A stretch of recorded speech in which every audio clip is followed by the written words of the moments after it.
quick reminder, this is the party that lost more than 600 council seats earlier this year. Its poll ratings are, well, anemic. And there's a real debate about the nature of the party's role in the coalition government. Indeed, the party president openly raised the prospect of the Lib Dems, in effect, abandoning the coalition before the next election. Now, if you think that makes for a miserable, depressed party membership here in Birmingham, well, you can think again, because that certainly applies to some of the younger delegates. They're not depressed at all. Melo Manning, aged 12. Matt Downing, aged 15, Alexandra White, also 15. I spoke to them a little earlier, started with Alexandra, and asked her about Vince Cable's rather gloomy assessment of the economic prospects. I don't think it was too gloomy. I think it was really realistic. I think we need to have a reality check on it, and I think the Liberal Democrats are managing to give that.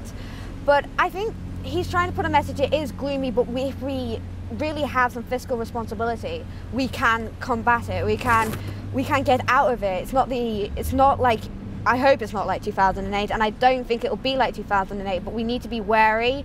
But we also need to have some responsibility for it and really take it seriously. The point is, Matt, politics is all about giving people hope. So if you get up and say, well, hang on a second, it's like a wartime economy here, we're up against it, where's the hope in that? Well, you have to be realistic when you're going to give hope. Churchill said, I have nothing to offer but blood, sweat, toil and tears. So yeah, if you're going to give anybody any form of hope, you need to make sure they know what's happening.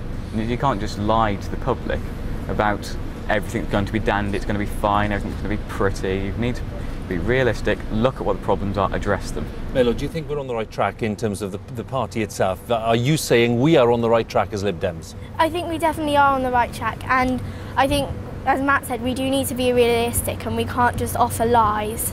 And in order to get over our problems, we need to see the truth. And I think we're on the right track, and Let's think about the right track for a minute then, because you have party president suggesting that this coalition might not last a full 5-year term. In fact, the suggestion that maybe it might be quite a good thing, perhaps, for it not to last the full term. Matt, first, what do you think? Well, I would like it to last the full term. I think it will last the full term. Well, give or take a couple of months, perhaps. But really, this is the first time we've been in power for how long? We're getting policies through. How many Liberals over the years would have killed for this opportunity to get through policies which we've voted on at conference, which we've believed in, which have gone through so many committees that people have fought for, that they've campaigned for, and now going into government, going through legislation. Trouble is, Alexandra, it doesn't seem to be doing the party a lot of good, does it, with voters? I mean, you don't seem to be very popular right now.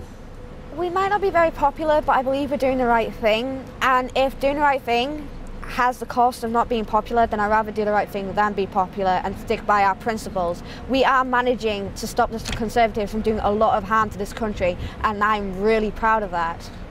I suppose the logic is that as you approach a general election, you need to get a lot more distance between you and the Conservatives, and that's the kind of logic that he was aiming at. Does that make sense to you? Sort of, but I think we need to stick by the Conservatives because that's who we came into power with.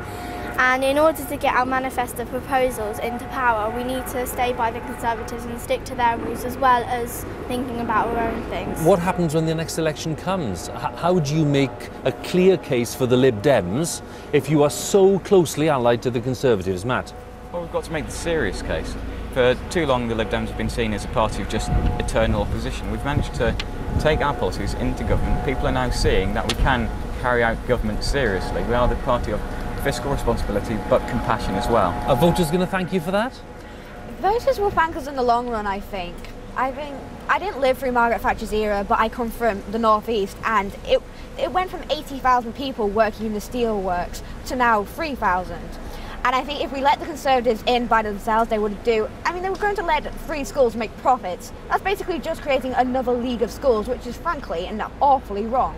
And I'm really glad we are managing to bring some liberal beliefs into some really knee-jerk reactionaries. A final thought, Melo, from you. You're 12, yes. You're active in the party, you've come to this conference. Yeah. You're quite unusual in that respect because you're so young.